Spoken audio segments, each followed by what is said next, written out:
my story starts in the 60s with a friend of mine named Johnny who had, we didn't know he was having problems, but he wore glasses and he sat in the front row in school. And when the teacher asked him to read what was on the blackboard, he said he couldn't read it. I sat behind him in school, and she would come up to him, and in the 60s, the teachers were very, very aggressive. They carried rulers or long sticks, and they would hit the desk and make you jump, you know. And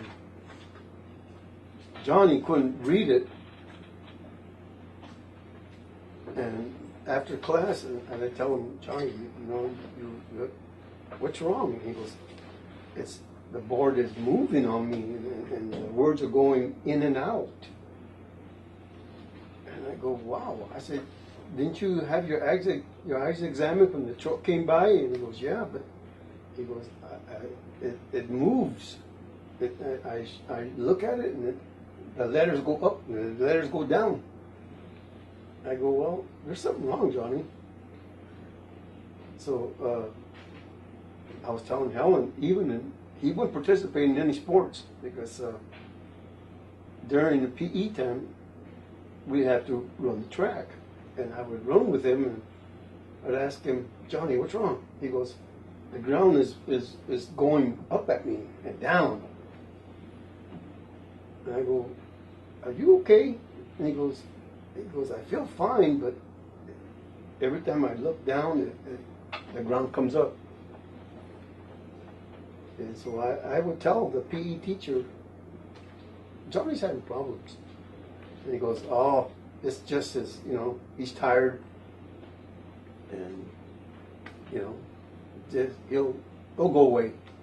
Oh, okay, you know. So one day, again, we're in PE, and the teacher asked him, we had to climb this rope, and it was like 25 feet up in the air, straight up in the gymnasium.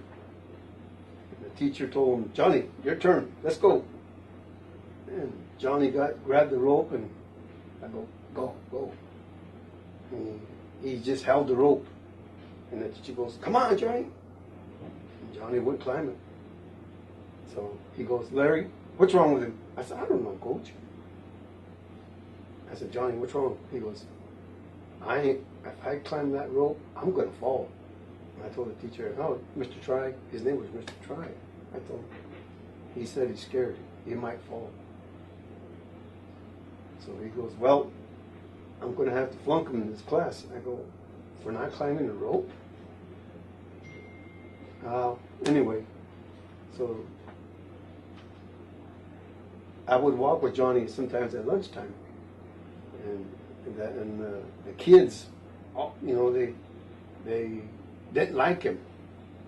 Some of the kids didn't like him, and I would tell them, hey, never mind them, Johnny. You know, they don't know you. He goes, well, how come you talk to me, Larry? I go, because you're my friend.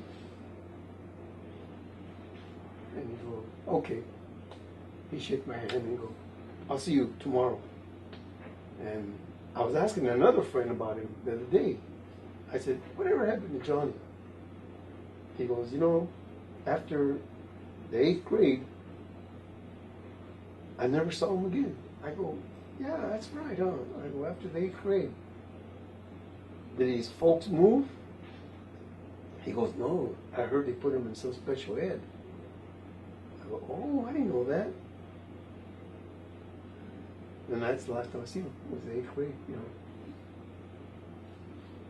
But, you know, like I said, Johnny, you know, he wasn't violent. He was real easygoing. He talked, you know, when you talked to him, and he had nothing against nobody. But he said he did have, you know, he could see everything move in and out and up and down. I go, you know, you wear glasses, Johnny. Maybe, you know, you need stronger glasses. He goes, these are strong glasses. And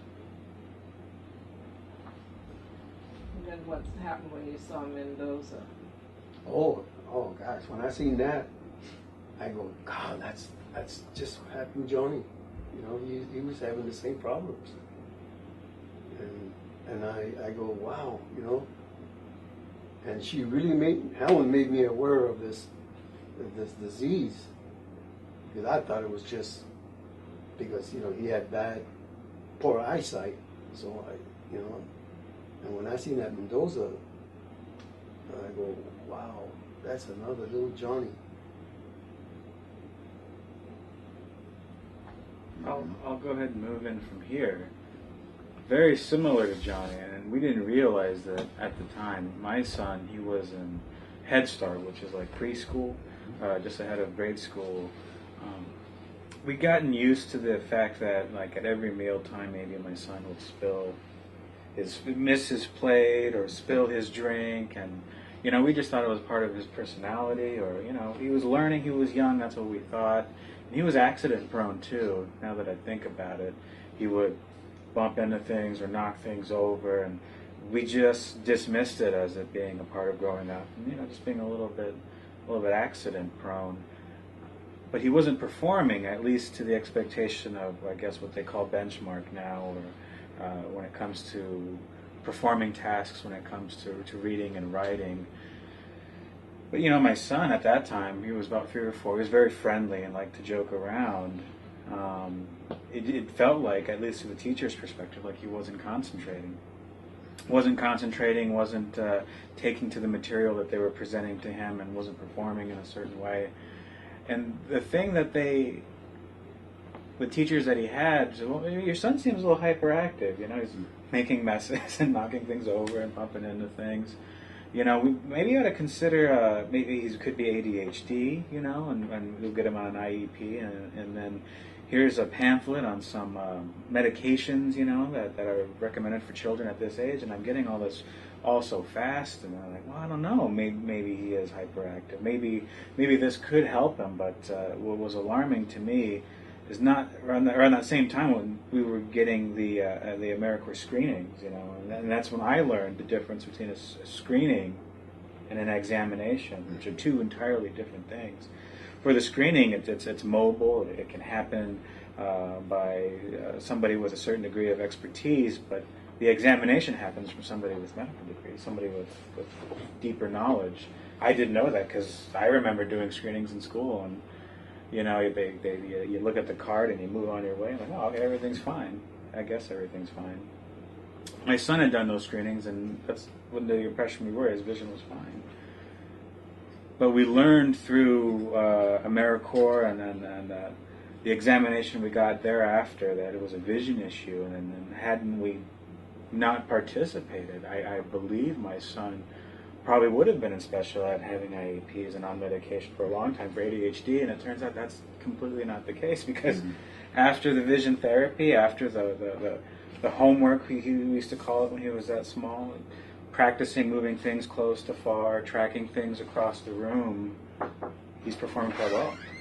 One thing about that is just the literacy. Like, we don't know what these things are called, and it's not talked very often about, either from our educators or even our, well, for me, it's Indian Health Services. That's who I have to go through. It's a government thing. Not many things are mentioned about what we learned about convergence and sufficiency in my son, or anything beyond that. It's just, you do the screening, you do this, and everything looks fine, and that's all we ever hear. So if you could elaborate, are there, I guess, materials, or how do people find out more about these kinds of eye things that most people aren't aware of? So there are resources online. Mm-hmm. Infancy, the American Optometric Association has a thing called the Infancy Program, where from child birth to on up, we can examine children and find out, you know, if there are any issues going on, or if they're seeing things funny, like you're saying, if they see the ground moving up and down, or things like that, or if anything's affecting them visually. They found that approximately 1/4 of the school-aged children have some kind of visual disorder. So, for example, in Washington, there are over 1 million children in school right now, and so 250,000 of them are affected. So it's not just vision. Some of the kids have things called a convergence insufficiency, which means that when they're going to look at a book or something, their eyes do not want to turn in. They just stay straight when they're looking that way, so that essentially everything doubles or turns into two. And then there are other conditions that they don't track correctly. It's called saccadic movements. When they're moving from paragraph to paragraph or line to line, their eyes don't jump correctly. And so there are corrections that we can do with vision training that will help that. So optometrists are trained specifically for that. They can be detected with ophthalmology. They can be detected through other means. Generally, a primary doctor that does the regular baby exams and children exams only makes sure that they are developmentally moving on correctly. If they can grab the finger, if their eyes converge, or if their eyes can move correctly back and forth. They're just looking at rough or very gross particular things on the children. So we're not really detecting whether they can focus or not. We have instruments now that can bounce a light off of the back of the eye and get an immediate prescription from a very small child. So we can do multiple tests right now to check their focusing, to check and see if their eyes are tracking correctly. And I would recommend that if there is a question whether there is some things happening visually, or if there's a perception problem, that they get to a optometrist that is trained specifically for that, and that is either a vision training. There are doctors that have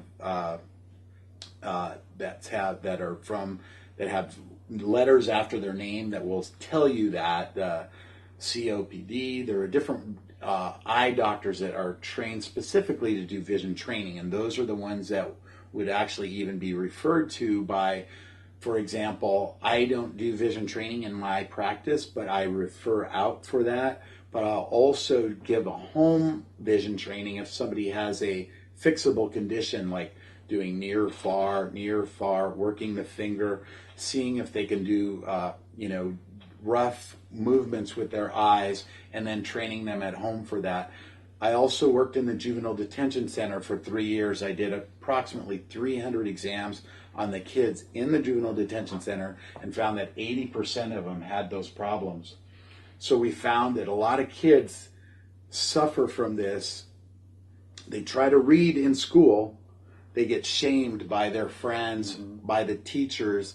They themselves feel shamed and feel like nobody cares about them, and then they start acting up because of that. And that puts a burden on the kids. They decide they don't want to go to school. They become truant.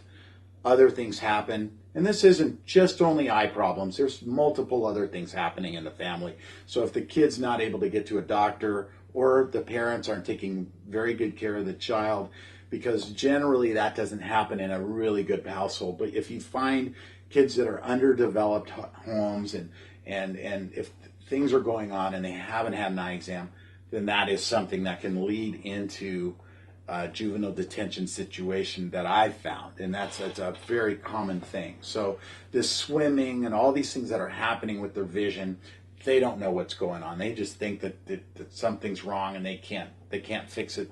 They don't have any power over it. So emotionally, it affects them also. So a lot of times you got to get them in right away when they're young, and that'll help a lot. Right, when they're young. Could you tell us a little bit about what if perhaps they don't get help with these? Is there a long-term lasting effects? Sure there is, yeah. From 0 to 6 years old we take as the developmental time when children are actually in that brain wiring process. So from 0 to 6 years old, their brain is usually hardwired. After 6 years old, it's a little bit harder, but you still can actually get some success in vision training, even as an adult. So we don't say that you can't get your vision back. We say that you can. But I see a lot of kids that are underdeveloped vision, and they're older than that, and we get glasses on them, and their vision slowly does increase or get better, but there is that point where that hardwiring is done. So that's a good question. Yeah. So, when do you find things like conversion insufficiency in adults and older folks? Of course I do. Yeah, Yeah. A lot of people come in and they had no idea that they weren't supposed to see double at 1.5 foot out. So when you bring your finger in, it'll double at about 6 inches, and that's normal. If it doubles before that, then your eyes don't have a really good convergence, or your medial muscles don't pull your eyes in very well. So they need work. They need to be trained. Mm-hmm. And so that is a common thing that adults have that we can detect as optometrists. And most optometrists can detect that. And usually when you go in for an eye exam, if you just mention that and say, you know what, things when I'm reading, I get a headache, or my eyes double, or I get these side effects, or things like that happen. So that's very common, actually. Yeah, and I also want to make the connection, because we're talking about a little bit about self-esteem, the connection between vision, or the way we think, the way we understand, the way things we see, and our intelligence. Specifically with the Mendoza interviews we were talking about, the Mendoza girl, she was very articulate in her speech and the way she talked to people and her thoughts and ideas, but her reading scores were so poor.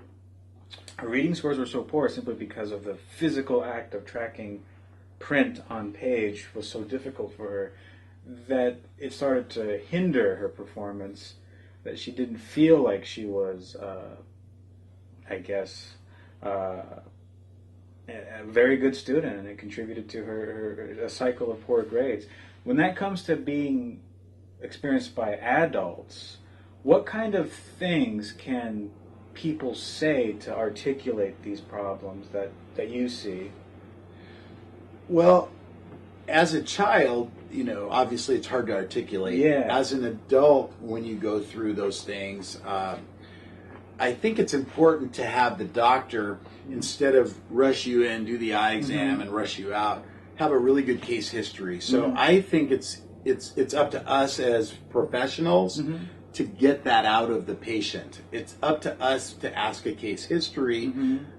And ask you, are you having trouble? Do you like to read? Yeah. The first few questions that we ask should lead us to the next question, mm-hmm. which should be kind of like an outline, and so we should be able to go boom, boom, boom, and then okay, this is a vision problem.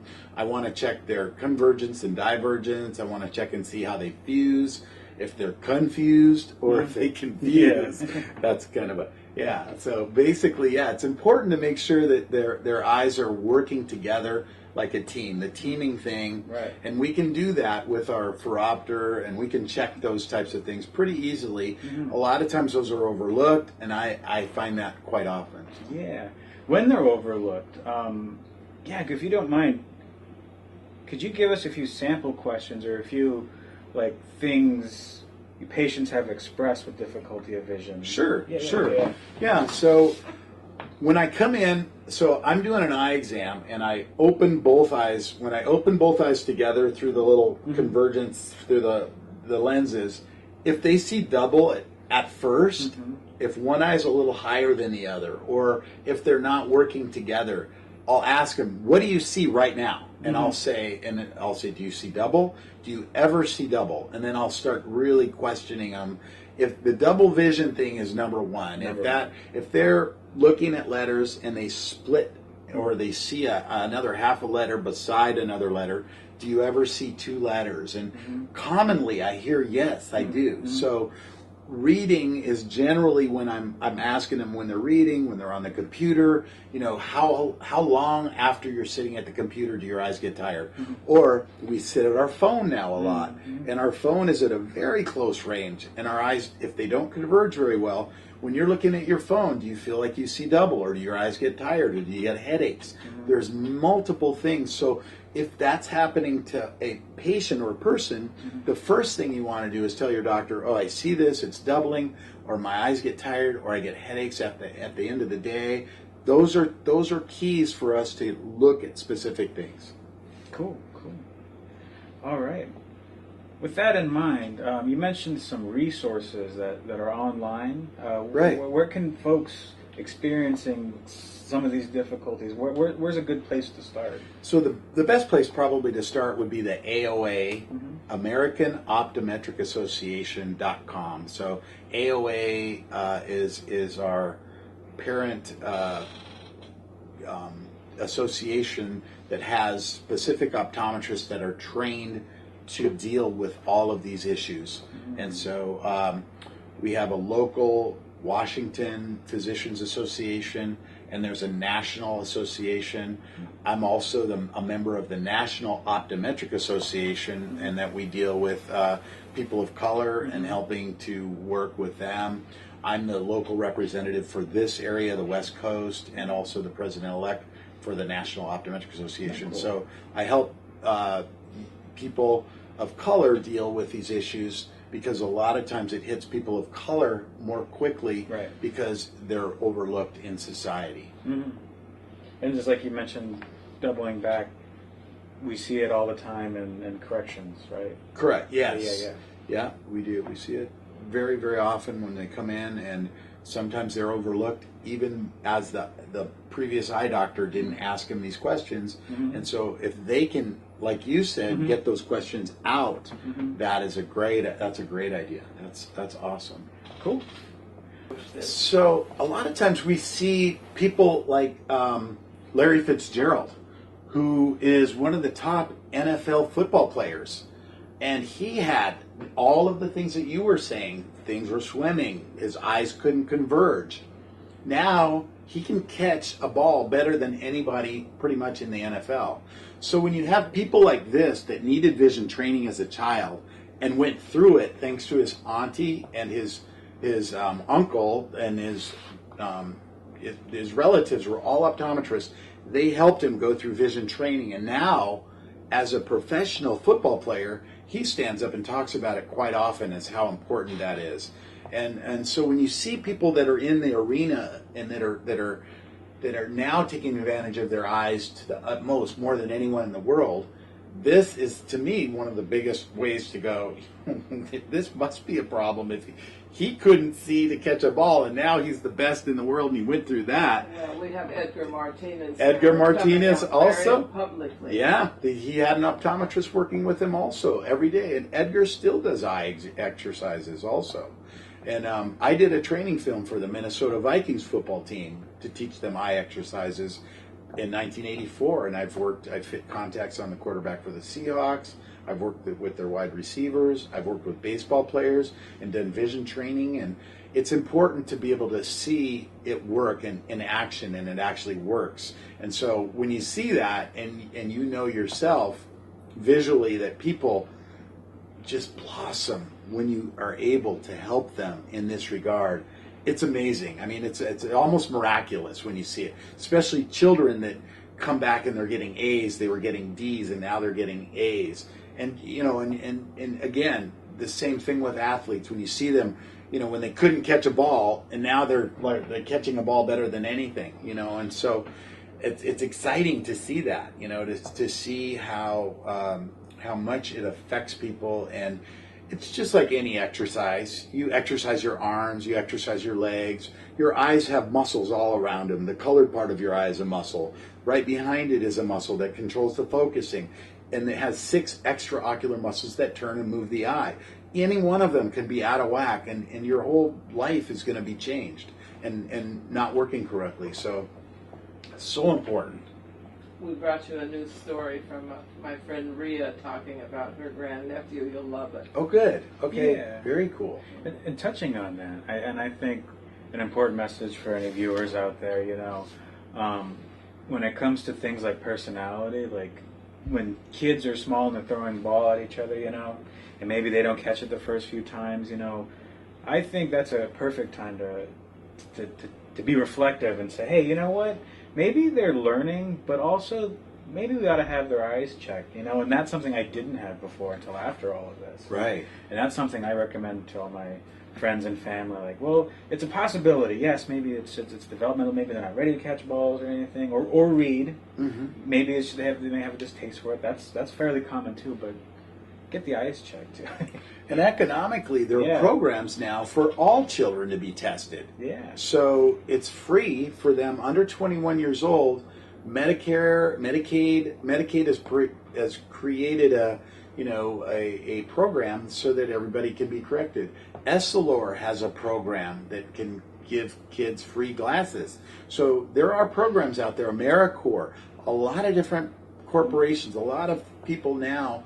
We have the ability to give away glasses and get from resources them fixed. Get things fixed. So. But isn't it difficult to get the mainstream optometrists to really get into that depth? I think they see it as too complicated, not getting enough money, or what. I mean, they don't, often don't do a comprehensive exam. We're really concerned about the foster kids, because we know they had all these well child exams, and yet my AmeriCorps could go in there and figure out things and get these kids, for glasses, or, it isn't rocket science. It isn't, but again, it's the same thing. You're training, and what do you focus on? So a lot of people are focused on disease, and they're, okay, I'm looking to see if this person has disease, because that can be a life and death situation. So it's high blood pressure, diabetes, glaucoma. It's the 3 silent killers. They're looking for that. They want to make sure that they don't miss that. And they've got 20 people waiting out for them, So the vision training part and the visual difficulty part sometimes gets overlooked because of that.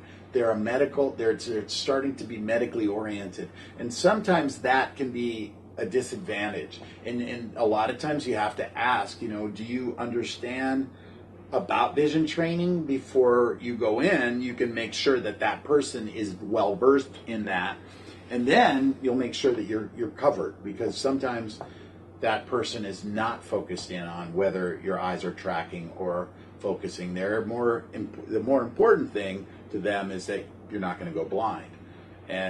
But there's a level of loss there that we're losing in what we think is right and what is right, and the amount of time that's taken and done. So it's in exams. So Cool. I can definitely see that when it comes to looking for disease, and that's the primary objective of these professionals. All right, great. You don't have glaucoma. Next. yeah, But what the consequence is, well, maybe they're not being able to have their eyes team or track or anything. Yes. From then on, they'd have to come back. So I guess the best advice for folks is just to really advocate for themselves and others to get that comprehensive exam. for sure. Yeah. That's great. Yeah.